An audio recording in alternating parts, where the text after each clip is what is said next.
En France, on a encore une vision de l'éducation qui est très liée aux notions d'obéissance et de pouvoir. Je suis en sécurité parce que j'entends les bruits, j'ai des odeurs qui me sécurisent, le contact me sécurise.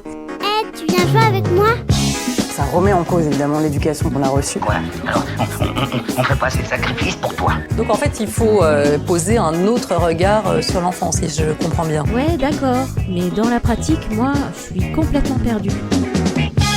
Quelles sont les préoccupations d'un enfant ? Pikachu reste à la maison avec Doudou. Mais t'as jamais le temps. Eh oh, je suis là, j'existe. La culture de la punition, c'est le terreau de la maltraitance. Nous aussi, on a des droits.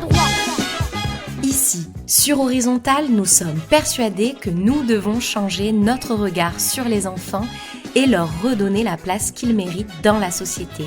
Oui, mais comment faire quand on a si peu de modèles de posture à hauteur d'enfants autour de nous et que nos réflexes et nos référentiels ne sont pas toujours alignés avec nos intentions de parents ou de professionnels au contact d'enfants ?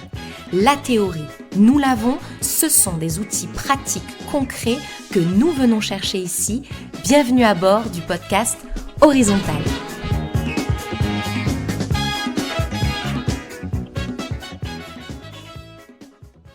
Bonjour, je m'appelle Charlène et je suis l'animatrice du podcast Horizontal.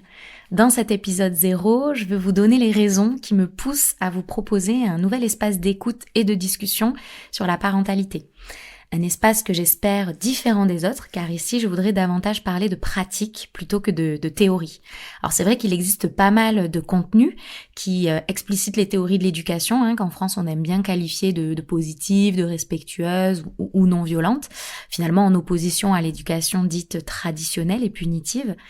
Ici, je m'adresse aux parents qui sont déjà convaincus que les enfants ont autant de valeur que les adultes, que nous devons repenser la place des enfants dans notre société et que de ce fait, le recours à des approches éducatives non violentes, c'est le début du commencement.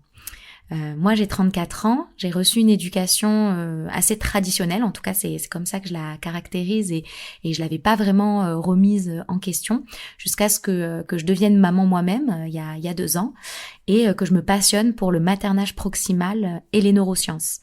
J'ai vraiment découvert un monde dont je ne soupçonnais pas l'existence et au travers de mes lectures et des nombreuses heures d'écoute de podcasts, le contenu que j'évoquais au début, ça a vraiment permis de transformer mon regard sur les enfants et j'ai totalement remis en cause l'éducation et l'environnement finalement qui ont bercé mon enfance.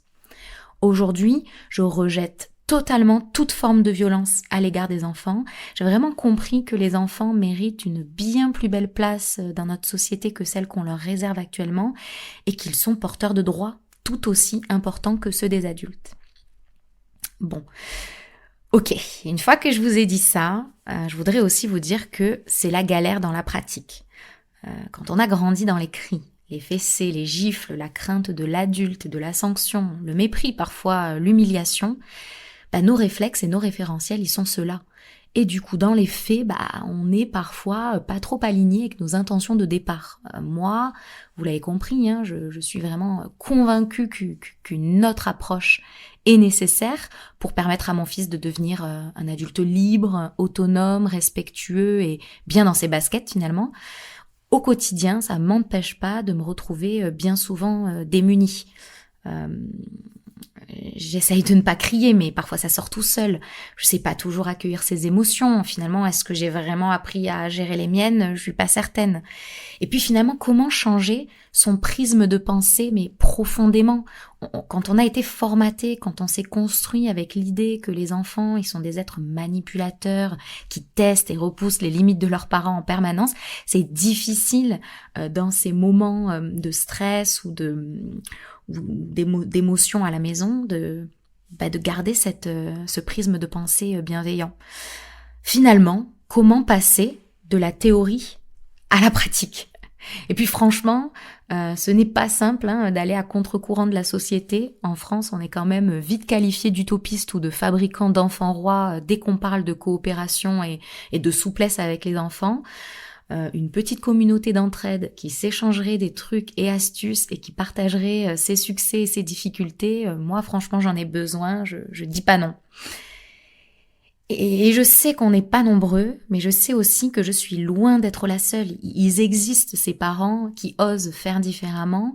Et donc, moi, forte de toutes mes intentions à m'inscrire dans cette dynamique éducative respectueuse des droits de mon fils, je pars à leur recherche afin qu'ils me donnent leurs conseils pratico-pratiques. Alors peut-être que tout ne me parlera pas, peut-être que j'appliquerai leurs astuces tout de suite dès qu'une opportunité de le faire se présentera. À chacun de nous finalement de nous approprier ce qui nous convient et ce qui convient à nos enfants en prenant bien évidemment en compte nos sensibilités individuelles, nos histoires.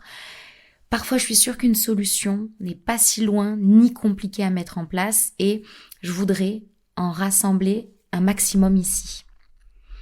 Et puis je parle de parents, mais il y a beaucoup de professionnels de la petite enfance qui révolutionnent leurs projets pédagogiques. Ils ont le courage de se distinguer avec des approches plus alternatives, moins traditionnelles dans leur structure.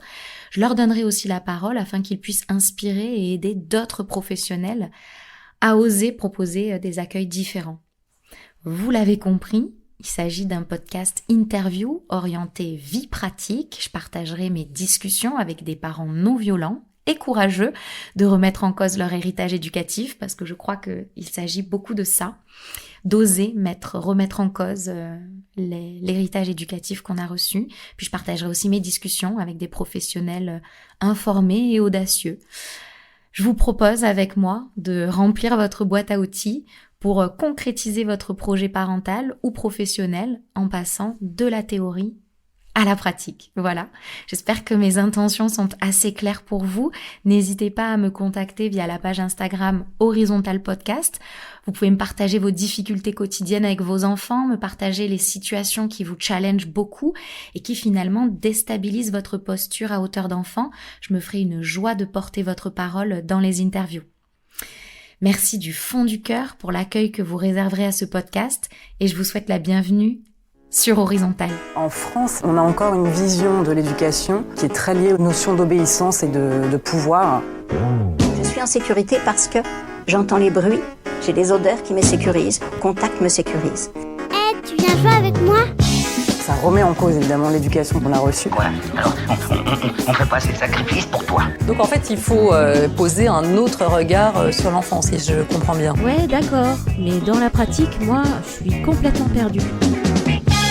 Quelles sont les préoccupations d'un enfant? Pikachu reste à la maison avec Doudou. Mais t'as jamais le temps! Eh oh, je suis là, j'existe. La culture de la punition, c'est le terreau de la maltraitance. Nous aussi, on a des droits.